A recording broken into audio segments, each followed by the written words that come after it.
Hey LinkedIn and YouTube fam, my name is Cedric and I'm back with another video for you guys today. If you've been following along in the last couple of months, I've been showing you guys how to set up the same stack that we use at DevHub for sales and marketing, and also showing you how to set up some of the marketing automation workflows that we're introducing to our processes now. And this video specifically is kind of a follow-up to Friday and Monday.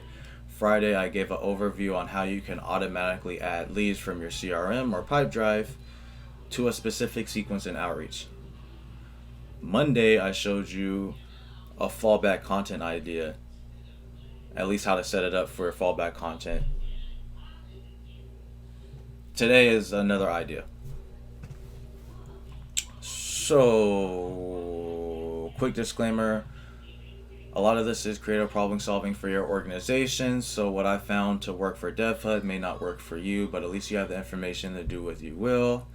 Also, if you're going to be the person setting this up at your organization, choose a segmentation strategy.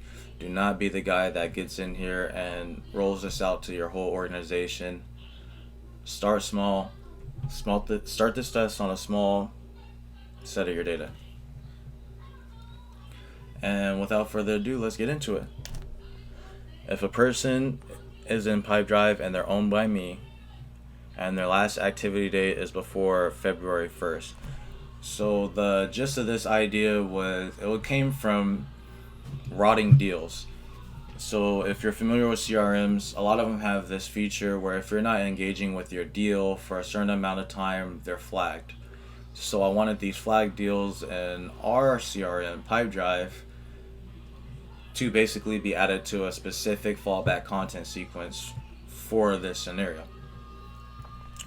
And then I also wanted to make sure that there's no plans for me to currently hit them up, so then that way they're not added into the sequence and they're getting hit up when I was planning on connecting with them again, and it just makes everything weird for your deals.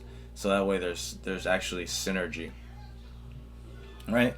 And you're not just adding people who really don't deserve to be in this fallback content sequence.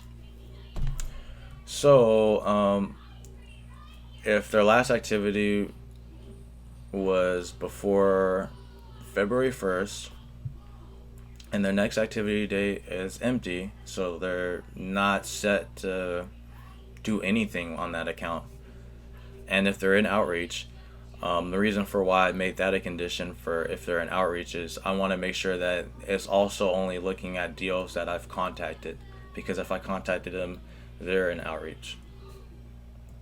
So once all of those conditions are met with any one of your prospects or leads in your CRM, Pipedrive, whatever the case may be, then it'll two-way sync between your CRM and Outreach, and then it'll update the stage as DFN. DFN is just a name for a part of our sales cycle where we're no longer chasing deals because they're not a good fit, they were never a good fit, or they're just not a good fit at this time.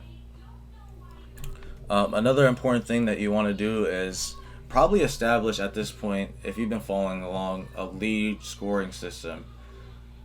This scoring system, you'll set a score for different scenarios for your workflows. So for this particular scenario, for this fallback content sequence for rotting deals and them being automatically added as soon as they're rotting, they're given a score of 30. This is obviously arbitrary. You can choose whatever number you want.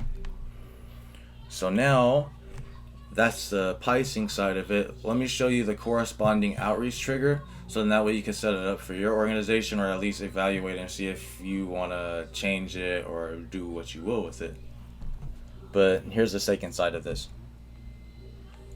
So you'll choose a name, and then event should be prospect created and updated, and then the target should be prospect. You can choose whether you want this only fire once per target, but right now I have it set like that. The main conditions is that it has this lead score. At least that's how I have it set up. And then it'll remove them for the sequence that I think they'll more likely be. and then I'll add them into this. But you can totally change this flow on the trigger actions of how you want. I think the main idea, and at least the main use case, is just being able to add them to a specific fallback content sequence. The way you would do that, just in case you're not sure, is you go to add action, add to sequence. And then you can also choose to stop you can choose to stop that prospect being in any sequence that they're in. It doesn't have to be just a specific sequence like how I did in this setup. But with that is the end of my video. So I hope this video brought you value. I hope you're smiling. I hope you're healthy. Wishing you continued success and perfect health. Cheers.